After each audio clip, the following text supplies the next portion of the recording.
누구나 인생은 한 번 살아가게 되어지죠. 한 번 인생을 살다 보니까 그 마음에 참 가치 있는 인생, 보람 있는 인생, 내가 한 번 살고 간 인생이 정말 뭔가 열매 맺는 그런 인생이 되기를 소원하고 살아가는 것 같습니다. 여러분, 그런 소망이 있는데, 그렇다면 우리가 진짜 가치 있고 보람 있는 그런 인생이 되려면 우리가 반드시 기억해야 될 분이 있습니다. 누구냐면 우리 인생의 궁극적인 평가자, 우리 인생에 대하여 평가할 그분을 우리가 바로 알고 그 평가에 합당하게 그분에게 기쁨이 되어지는 삶을 살아야, 그럴 때 우리 인생이 가치 있고 보람 있고 그리고 바른 방향으로 우리 인생이 살아갈 수 있게 되는 것입니다. 여러분, 그렇다면 우리 인생의 궁극적인 평가자 누구일까요? 성경은 그분을 하나님이다 이렇게 말씀하고 있어요. 하나님이 우리를 창조하셨을 뿐만 아니라 우리 마지막 때 우리를 심판하시는 심판자다 이렇게 말씀하셔요. 그렇기 때문에 마지막 우리를 평가하는 그분의 마음에 들게, 그분의 기쁨이 되어지는 삶을 살 때, 그때 우리의 삶이 바른 길을 가게 되어지고 바른 열매를 맺게 될 것입니다. 그런데 여러분, 흥미로운 것은요, 우리가 이 하나님을 기쁘시게 하면서 삶을 살아가게 되어지면 그 하나님을 기쁘시게 하는 삶을 통해서 다른 사람을 또한 기쁘게 하는 삶을 살고, 그리고 내 자신이 의미 있고 가치 있는 인생으로 살게 되어지는 것입니다. 그래서 여러분, 지혜로운 인생의 삶의 방식은요, 하나님을 기쁘시게 하며 사는 거예요. 여러분은 하나님을 기쁘시게 하는 삶을 살고 계십니까? 아니면 여러분 스스로를 기쁘게 하는 삶을 사십니까? 우리 모두가 하나님을 기쁘시게 하는 삶을 사시기를 주의 이름으로 축원합니다. 그렇다면 우리가 어떻게 하나님을 기쁘시게 하는 삶을 살까요? 우리가 지난 시간들을 통해서 먼저 영적으로 자라가야 된다 말씀을 보았고요. 그리고 지난주에 기쁨으로 인내하는 삶을 살자 이렇게 말씀을 나눴습니다. 오늘은 마지막으로 하나님을 기쁘시게 하기 위해서 세 번째 알아보려고 하는데, 결론적으로 말씀을 드리면 하나님을 기쁘시게 하려면 열매 맺는 삶을 살아야 한다는 것입니다. 여러분, 우리가 하나님에 대하여 생각할 때 우리가 좀 하나님에 대하여 이렇게 잘 이해할 수 있는 것은, 하나님과 우리의 관계를 생각할 때 우리와 우리 자녀와의 관계를 생각해 보면 하나님과의 관계를 쉽게 우리가 알 수 있습니다. 하나님이 언제 기뻐하실까? 하나님이 언제 슬퍼하실까? 여러분, 우리 자녀들로 인한 언제 우리가 기쁜지 언제 슬픈지 그걸 한번 생각해 보세요. 우리가 계속 말씀을 드리지만 우리 자녀들이 자라가야 될 시기에 맞춰 잘 자라갈 때 그때 부모가 기쁜 거 아니겠습니까? 우리 자녀가 키가 멈추고 그리고 정신이 멈추고 자라가지 않으면 부모의 근심이죠. 그래서 부모의 기쁨이 되는 것은 자라가야 돼요. 그렇죠? 인생의 시련을 만나고 어려운 일을 만났을 때 그거에 대해서 인내할 줄 알고, 그럴 때 부모가 기쁜 거 아니겠습니까? 마찬가지입니다. 우리의 삶에도요, 우리 자녀들이 인생을 살면서 좋은 열매들을 많이 맺혀내고 살 때, 그럴 때 우리 부모가 기쁜 거 아니겠습니까? 인생을 살면서 누군가의 짐이 되어지고 누군가에게 뭔가 새가 되어지고 그런다면 그런 자녀로 인해서 부모는 근심하게 되어지죠. 그래서 우리가 하나님을 기쁘시게 하는 삶이라는 것은 우리의 삶에 열매를 맺는 인생이 되어야 된다는 거예요. 그래서 오늘은 우리가 하나님을 기쁘시게 하는 삶을 위해서 맺어야 할 열매가 무엇인지 같이 좀 살펴보려고 합니다.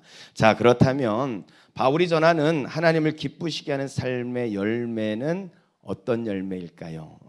우리가 맺어야 할 열매, 첫 번째는 선한 일의 열매를 맺어야 합니다. 우리 한번 따라하겠습니다. 선한 일의 열매를 맺어야 합니다. 제가 자주 사용하는 이 단어 중에 선한 영향력이란 단어를 제가 참 많이 쓰죠. 제가 우리 성도들이 보면 제가 그런 말을 많이 쓰니까 우리 성도들도 그런 말들을 많이 쓰는 것 같아요.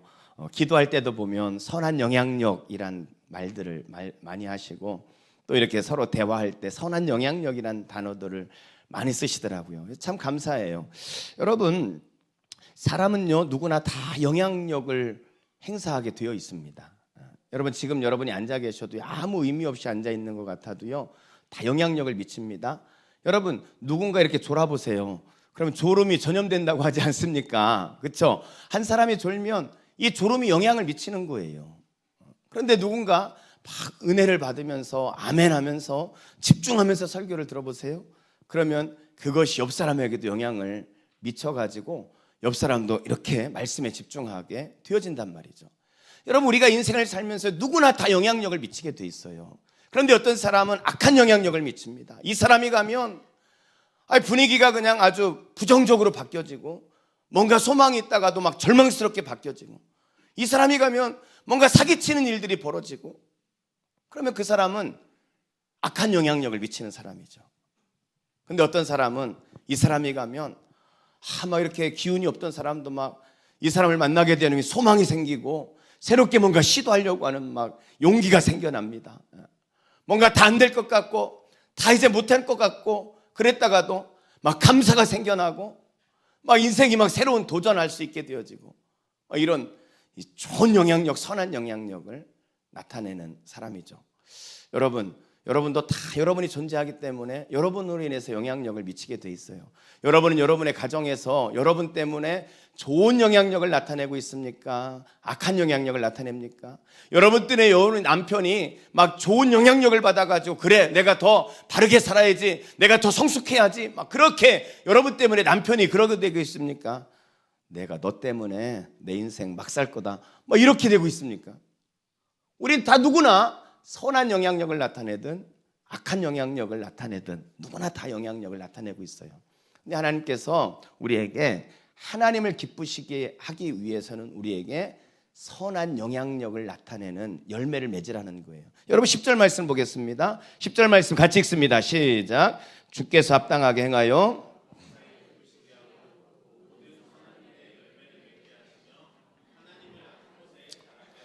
모든 선한 일에 열매를 맺게 하시며 그랬어요. 선한 일에 열매 맺는 것, 이 말을 다시 말하면 선한 영향력을 나타내며 살아라, 그 말씀이시죠.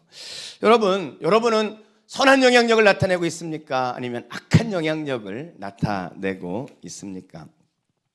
우리 그리스도인에게 정말 중요한 이 말씀이 저는 선한 영향력이라고 생각해요. 오늘 이 시대를 살아가는 교회를 향한 세상의 시선이 어떻습니까? 믿는 사람을 향한 세상의 시선이 어떻습니까? 교회를 향한 기대감이 사라지고 있고요, 오히려 믿는 사람을 향한 실망이 커져가는 시대를 살아가는 거 아닙니까? 왜 교회를 향한 기대가 사라지고 믿는 사람을 향한 실망이 있겠어요? 우리 모두가 사실은 난 사람 한 사람이 선한 영향력을 드러내며 살아야 되는데 악한 영향력을 드러내는 경우가 많기 때문에, 믿는 사람은 뭔가 다르겠지 기대했는데 만나보니까 믿는 사람이 더하더라, 이런 경험치들이 믿지 않는 사람들에게 있으니까 교회에 대한 기대가 사라지고 믿는 사람에 대한 실망이 생기는 거죠. 여러분, 사도행전 11장에 보면요, 바울과 바나바가 이 안디옥 교회에서 1년 동안 말씀을 가르쳤어요. 이 안디옥 교회에서 1년 동안 말씀을 가르친 결과 그들이 얻게 되어지는 열매가 있었습니다. 사도행전 11장 26절 말씀에 보면 제자들이 안디옥에서 비로소 그리스도인이라 일컬음을 받게 되었더라. 1년 동안 말씀을 들었어요. 말씀을 듣고 끝난 것이 아니라 그들이 삶에 나가서 그 말씀을 이루면서 삶을 막 살다 보니까 사람들이 야, 저 사람들 다르다, 야, 저 사람들 그리스도인이야, 이렇게 부르게 되었다는 거예요. 여러분, 그리스도인이 뭡니까? 그리스도인은 그리스도에게 붙잡힌 자, 이런 뜻이 있어요. 아니, 좀 더 다르게 번역하면 작은 그리스도, 작은 예수, 이런 의미가 있어요. 조금 더 와닿게 번역을 하면 저 사람 예수 빼닮았어, 참 예수 닮았어, 이게 그리스도인 그 말이에요. 우리 한번 옆에 분 한번 얼굴 보세요. 예수님 빼닮았나 안 빼닮았나?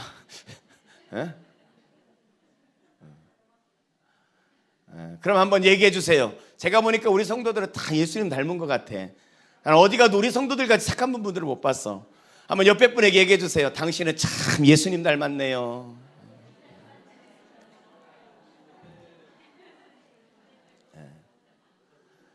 그 말 들을 때 찔리는 분들은 회개하시기 바랍니다. 여러분 다 예수님 닮았어요. 그게 뭐예요? 그게 그리스도인이에요. 그리스도인. 저 사람 보면 예수님이 이런 분이겠구나. 예수 믿으면 이렇게 좋은 거구나. 이런 것들을 보여주는 사람. 그게 그리스도인이라는 거예요.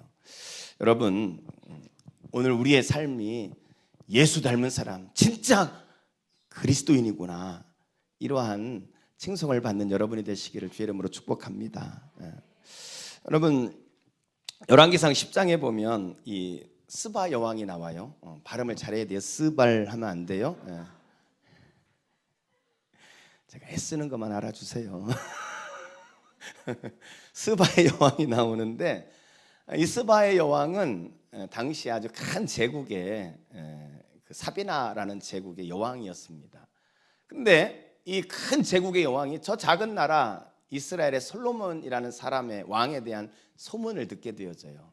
이 소문을 듣는데 이 소문을 가서 정말 테스트하고 싶은 거예요. 이 소문이 진짜일까?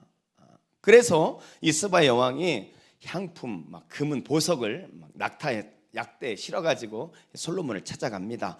그리고는 이제 자기가 마음에 있던 이런 모든 것들을 가지고 다 솔로몬을 테스트하는 거예요. 지금까지 풀지 못했던 수수께끼들을 솔로몬에게 물어보고 인생의 많은 난제들, 도무지 풀려지지 않는 것들에 대하여 솔로몬에게 물어보는 거예요. 여러분 이렇게 이 스바 여왕이 막 물었어요. 근데 이때 소문을 듣고 온 이 스바 여왕의 질문에 대해서 솔로몬이 대답을 못한다면 어떻게 될까요? 이 스바 여왕이 실망하겠죠. 소문 듣고 왔는데 아니야 그러겠죠. 또 솔로몬 입장에서 어떻습니까? 자기 명성 듣고 찾아왔는데 이건 뭐 명성이 못 맞추니까 솔로몬 입장에서는 창피한 일이죠. 그뿐만이 아니죠. 이 솔로몬의 지혜의 근원이 어디였어요? 하나님이니까 결국은 하나님까지도 창피를 당하는 그런 일이 벌어지는 거 아니겠습니까? 그런데 이 솔로몬이 얼마나 지혜가 풍부했는지요. 아주 막힘없이 대답을 하는 거예요. 묻는 족족 모두 다 지혜롭게 딱 대답을 하니까 이 스바의 여왕이 아주 충격적인 감동을 받습니다. 그래서 이 표준 세번역에 보니까 스바 여왕이 넋을 잃었다 이럴 정도로 표현이 될 정도로 아주 이 솔로몬의 소문을 듣던 솔로몬의 지혜에 감탄을 하고 감복을 한 거예요.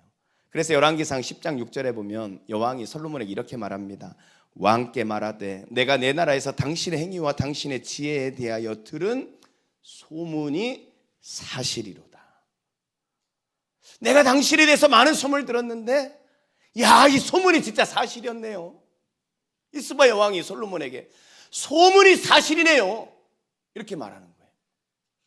여러분 그 뒤를 이어서 7절에 보니까요, 내가 그 말들을 믿지 아니하였더니, 소문을 들을 때는 조금 의아했다는 거죠. 이제 와서 친히 본즉 내게 말한 것은 절반도 못 되니 당신의 지혜와 복이 내가 들은 소문보다 더하도다 이렇게 말하는 거예요.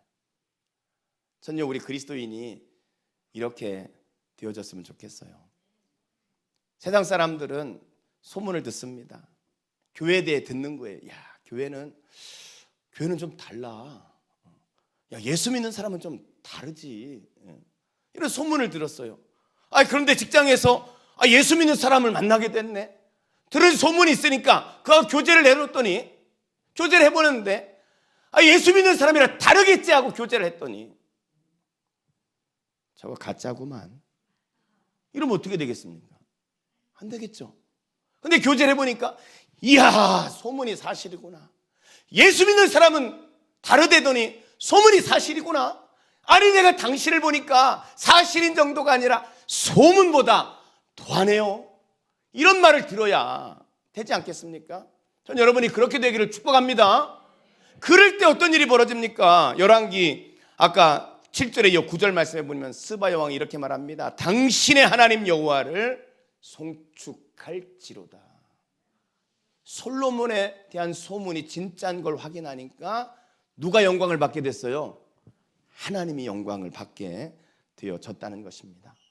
여러분, 오늘 우리 애가 바르게 살아야 되는 이유가 거기 있어요. 세상에 선한 영향력을 드러내며 살아야 될 이유가 거기에 있습니다. 우리 한 사람, 너 하나쯤이야, 나는 작은 것이라고 생각하면 안 됩니다. 나 하나가 어떻게 사느냐에 따라서 나를 통해 하나님의 영광이 드러날 수도 있고, 하나님의 이름이 높여질 수도 있고, 나를 통해 하나님의 영광이 땅에 떨어질 수도 있고, 나 때문에 누군가가 실족할 수 있다는 거예요. 나 한 사람이 작은 존재가 아니에요. 그동안 많은 그리스도인들이 나 하나쯤이야 괜찮겠지 이렇게 살다 보니까, 너도 나 하나쯤이야, 너도 나 하나쯤이야 하다 보니까 교회의 명성이 떨어지고 믿는 자에 대한 실망이 생겨나게 된 거죠. 지난주 저희 집에서 이제 우리 마을장 셀을 했어요. 마을장 셀을 하면서 이제 기도 제목도 나누고 서로 이렇게 나누는데, 우리 마을장님 한 분이 이런 간증을 하셨어요. 이제 공동주택에 이렇게 살았는데, 공동주택에 살았는데 간증하신 분이 뜨끔이 하시는 것 같아요. 갑자기 공동주택에 살았으니까 여러분 이제 전기세가 나오면 이제 n분의 1 하는 거잖아요. 쓴 만큼 이렇게 나눠서 뭐 전기세도 내고 그 다음에 수도세도 이렇게 나눠 내는 거 아닙니까?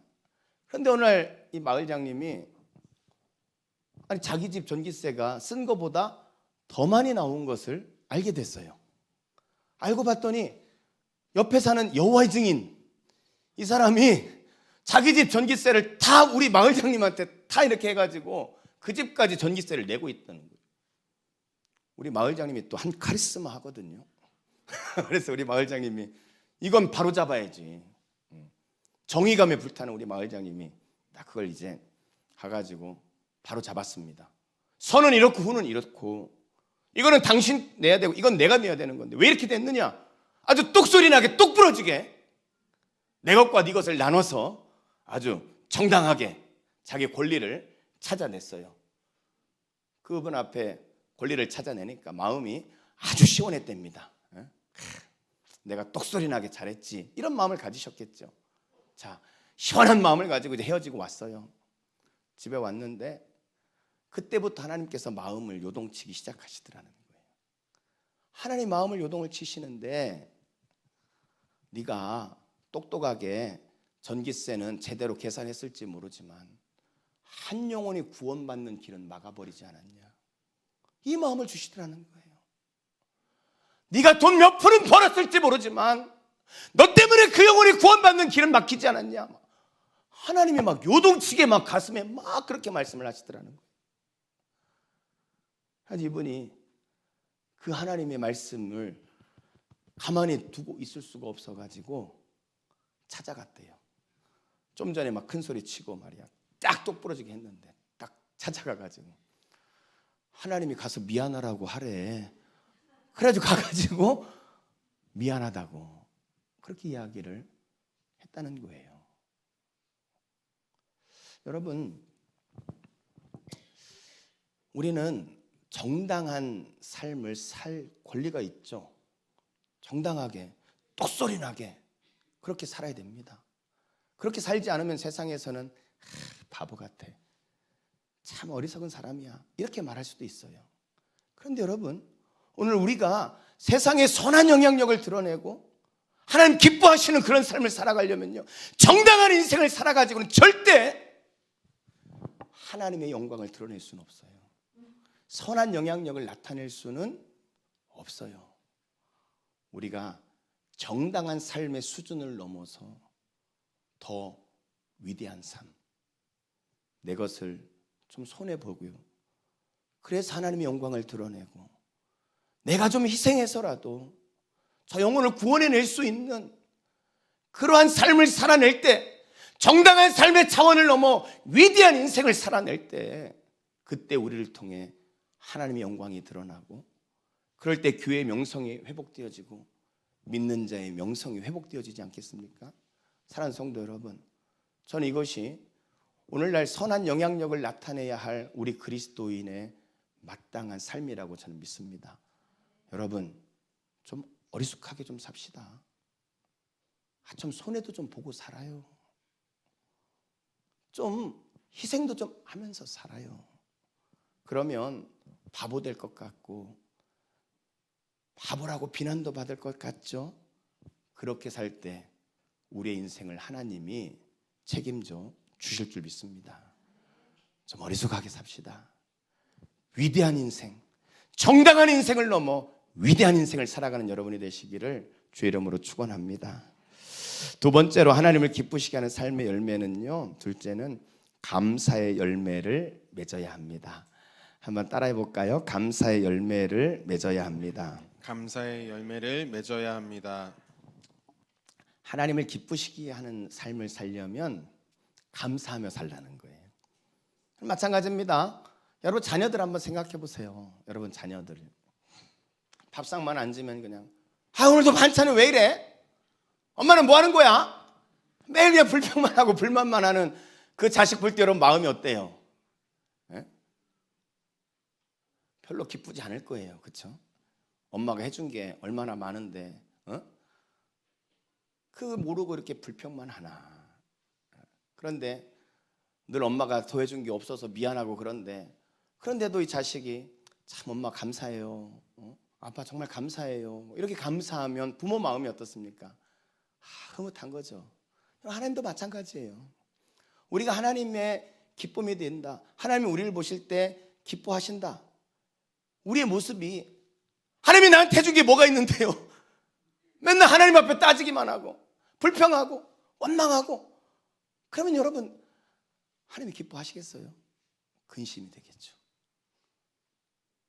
슬프시겠죠. 그런데 입만 벌리면 하나님 참 감사합니다. 내 상황이 여전히 어렵고 힘들지만 그래도 하나님이 내게 이미 베풀어 주신 은혜가 너무 크고 또 앞으로도 하나님이 나를 인도해 주실 거니까 믿고 감사합니다. 이렇게 막 감사해 보세요. 그때 하나님이 기뻐하실 수 있는 거죠. 그래서 여러분 하나님이 기뻐하시는 삶을 사는 거요 어렵지 않아요. 원망, 불평 끝. 기쁨, 감사, 은혜 나눔 이렇게 살면 되는 거예요. 그래서 여러분 12절에 이렇게 말씀합니다. 12절에 우리로 하여금 빛 가운데서 성도의 기업의 부분을 얻기에 합당하게 하신 아버지께 감사하게 하시기를 원하노라. 아버지께 감사하라. 여러분의 입술에 감사가 넘치시기를 주의 이름으로 축복합니다. 여러분 사실 감사라는 것은요 우리의 이 영적 건강을 체크하는 기준이다 이렇게 볼 수 있어요. 아무리 교회를 오래 다녀도 뭐 보기에는 막 이렇게 열심히 신앙생활 하는 것 같아도요 감사가 없다면요 그 신앙은 바른 신앙이 아니죠. 그런데 감사가 넘치는 삶이라는 것은요 정말 하나님이 기쁘시게 하는 삶이에요. 사실 여러분 우리가 감사하자 그러는데 감사하는 게요 어렵습니다. 그렇죠? 왜 감사를 못할까? 왜 그런 줄 아십니까? 우리가 감사하지 못하는 이유는요 은혜를 모르기 때문에 그래요. 여러분 남편한테 여러분은 감사하십니까? 안 감사합니까? 감사하세요. 다 그렇게 되시기를 축복합니다. 감사하세요. 우리 한번 부부가 앉았으면 한번 인사하세요. 남편한테 아유 고맙습니다. 감사합니다 하세요. 그런데 남편에 대해서 감사가 안 나올 때는 왜 그러겠어요? 네가 해준 게 뭐가 있는데 이러면 불평이 나오는 거예요. 그렇죠? 근데 많은 경우를 보면은 9가지 잘해준 것보다요 한 가지 못 해준 거에 꽂히면은 그때부터 원망이 시작되는. 네가 나한테 해준 게 뭐 없기는 왜 없어? 9가지나 잘해줬는데 그 9가지는 다 잊어버리고 그냥 그 한 가지 때문에 그냥. 웃는 분들은 다 회개할 분들인 줄 믿습니다. 제가 아주 그냥. 그래서요 감사는 깨닫는 게 중요합니다. 깨달을 때 감사하는 거예요. 제 대학교 때 그 친구 아버님이 이제 돌아가셨어요. 그래서 문상을 갔습니다. 근데 아버님이 10년을 누워 계셨어요. 그래서 10년 동안 혈압으로 이제 쓰러지셔가지고 의식 없이 10년을 살았어요. 지금은 뭐 이런 의료 제도가 잘 돼 있어서 뭐 병원을 가든지 이렇게 하겠지만 과거에는 다 집에서 모셨잖아요. 집에서 어머님이 자식 키우면서 쓰러진 남편을 10년을 병수발을 한 거예요. 얼마나 고생이 많았겠습니까? 이 10년 동안 남편을 그렇게 병수발을 들다가 10년 돼서 돌아가시게 됐습니다. 그래서 문상을 갔어요. 가서 이제 친구들끼리 이렇게 앉아서 같이 이야기하고 있는데 어머님이 이렇게 오셔가지고 아유 너희들 와서 참 고맙다 그러시면서 이런저런 이야기가 시작이 됐어요. 그런데 그 어머님이 하셨던 말씀 중에 제 마음에 탁 꽂힌 한 말씀이 있었어요. 아버님이 돌아가시면서 10년의 병수발을 했는데 내가 한마디만 들었어도 내가 그 10년 병수발 힘들지 않았을 것 같다. 그게 뭐냐? 눈 한번 뜨고 여보 고마워. 이 한마디만 내가 들었어도 이 10년 수고 다 내가 잊을 것 같다. 그 한마디 못하고 떠난 이 남편이 참 아쉽다. 이렇게 이야기를 하시더라고요. 여러분 10년 병수발해도 그렇게 병수발 받았으면은 죽기 전에는 그래도 눈 한번 뜨고 여보 고마워 이렇게 한번 해야 되는 거 아니에요? 근데 그 한마디를 안 하고 갔어요. 이렇게 비정한 남편이 어디 있습니까? 근데 여러분 왜 그 말을 못했을까요? 왜 못했어요? 모르니까. 아무런 생각이 없어요. 아내가 날 위해 수고하고 애쓴 모르는 거예요. 모르니까 감사가 없는 거예요. 그래서 감사는 생각하고 감사하는 거예요. 물론 그냥 자동적으로 감사합니다 나올 수도 있겠지만 내 삶이 여전히 상황은 변하지 않지만 그러나 생각하는 겁니다. 생각하면서 감사하는 거예요. 생각하면서 감사해요. 여러분 의식이 없어서 10년 동안 여보 감사해 한마디 못하고 가셨다고 하는데 의식도 이렇게 살아계시고 공부도 많이 하신 분들이 왜 이렇게 감사를 못합니까? 우리 한번 옆에 분에게 한 번 더 이야기하세요. 여보 고마워요. 여보 감사해요.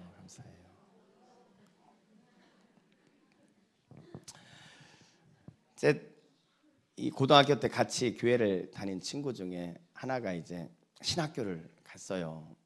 자매인데 지금 이제 목사님 사모님이시죠. 대전에서 목회를 하고 있는데 이 친구가 이제 신학교를 가니까 부모님이 교회를 안 다니셨는데 어머님이 그래도 딸이 신학교 갔는데 엄마가 교회는 다녀야지 해가지고 교회를 오신 거예요.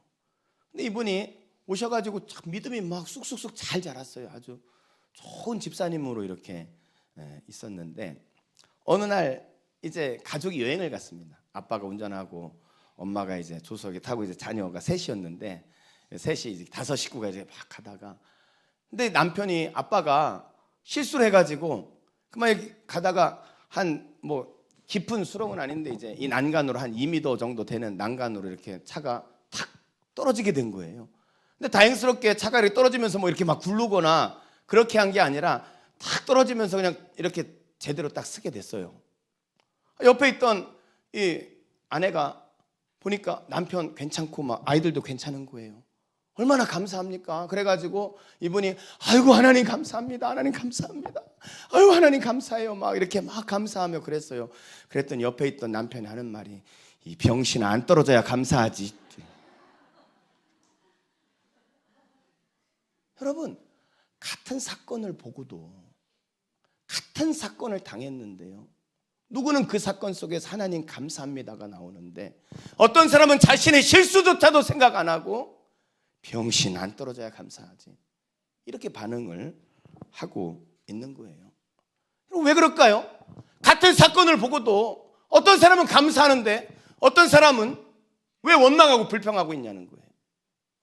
자신의 실수조차도 보지 못하고. 왜 그럴까요? 마음속에 품고 있는 게 다르기 때문에 그래요. 마음에 품고 있는 것이. 여러분, 예수님이 그랬잖아요. 마음에 있는 것이 입으로 나오는 것이라고. 내 마음에 무엇을 품고 사느냐에 따라서 내 입술의 열매가 나오게 되어져 있습니다. 내 마음에 원망과 상처와 쓴뿌리가 잡혀 있어요. 세속적인 것들이 가득 잡혀 있어요. 그러면 비교하고 경쟁하면서 나는 이게 뭔가 불평하고 원망하고 사람을 볼 때마다 비난하고 독수와 같은 화살들을 쏟아내게 되는 거예요. 그런데 내 마음 중심에 하나님의 사랑이 막 가득 차 있고 하나님의 은혜가 막 가득 차 있고 성령으로 막 충만해 보세요. 그러면요, 그럴 때는 불평하고 싶어도 불평이 안 나와요. 그냥 감사만 나오게 돼 있습니다. 그저 감사한 거예요. 그냥 옆에 남편이 있는 것만 해도 감사한 거야.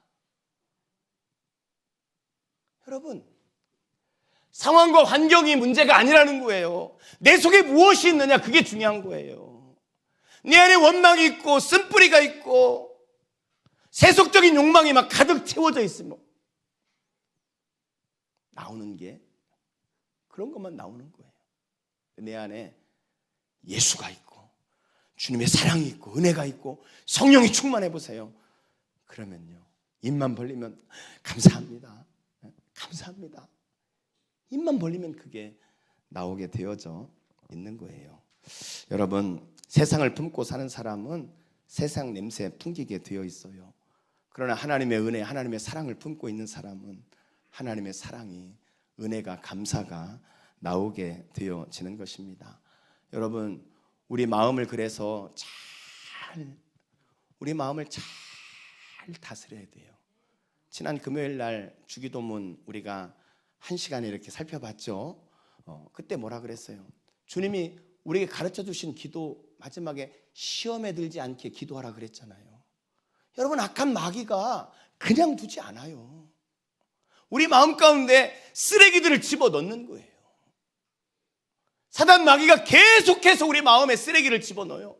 여기에 분노가 쌓이게 하고 원망이 쌓이게 하고 불평이 쌓이게 하고 세상적인 욕망을 막 쌓이게 만드는 거예요. 이거를 우리가 잘 막지 않으면 사단이 계속 쏟아붓으면 그럼 뭐가 나오겠어요?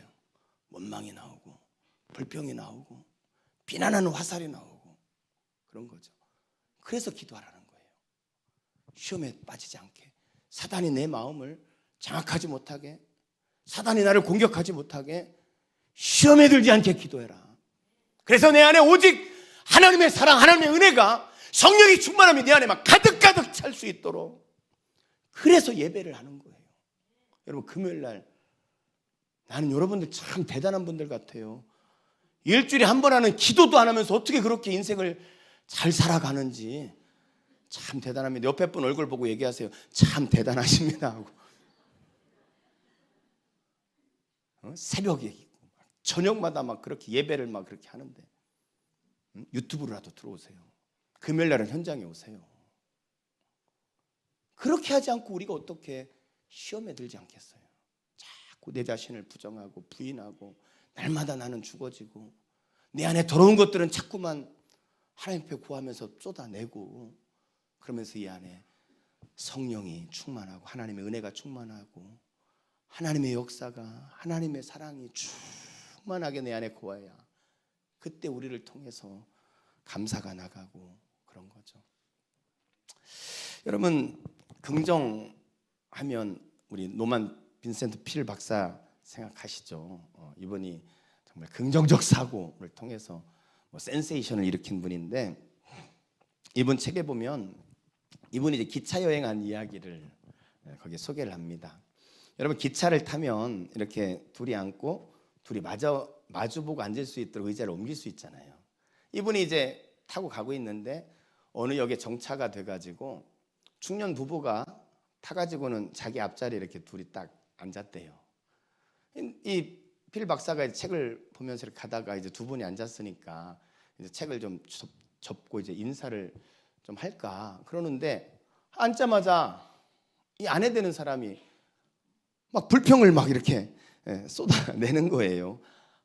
좌석은 왜 이렇게 불편해? 시트는 또 왜 이렇게 더러워? 아, 더워 죽겠네. 이거 바람도 잘 안 통하고 말이야. 아, 직원은 왜 이렇게 또 불친절한 거야?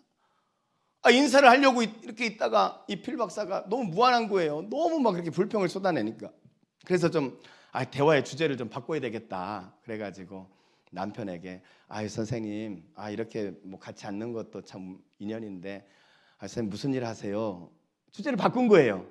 그랬더니 남편이 하는 말이야. 예, 저는 변호사입니다. 저는 변호사고 저희 집사람은 제조업을 합니다. 이렇게 말하는 거예요. 그래서 변호사야 뭐 그러니까 제조업이, 그래서 다시 물었어요. 사모님이 제조업을 하세요. 그럼 무슨 제조업을 하시나요? 그랬더니 남편이 멋쩍으면서 하는 말이, 예, 불평 제조업을 합니다. 불평 제조업을 한다는 거예요. 여러분 웃으셨죠? 여러분은 불평 제조업자입니까? 감사 제조업자입니까? 우리가 하나님을 기쁘시게 하는 게 그렇게 뭐 큰 일을 하는 거 그거 아니에요. 그냥 감사만 해도 하나님께서 우리를 기뻐하신다는 거예요. 사랑하는 성도 여러분, 행복하고 싶으세요? 그럼 제가 알려드릴게요. 감사만 심으세요. 인생은 심은 대로 거두게 되어져 있습니다. 거울을 보고 그 거울에 비춰진 사람을 향해서 야! 하고 해보세요. 그 거울에 있는 사람이 어떻게 하나? 고맙습니다. 아니에요. 이게 같이 이러는 거예요. 심은 대로 거두는 거예요. 행복한 삶을 살고 싶으면요, 감사를 심으세요.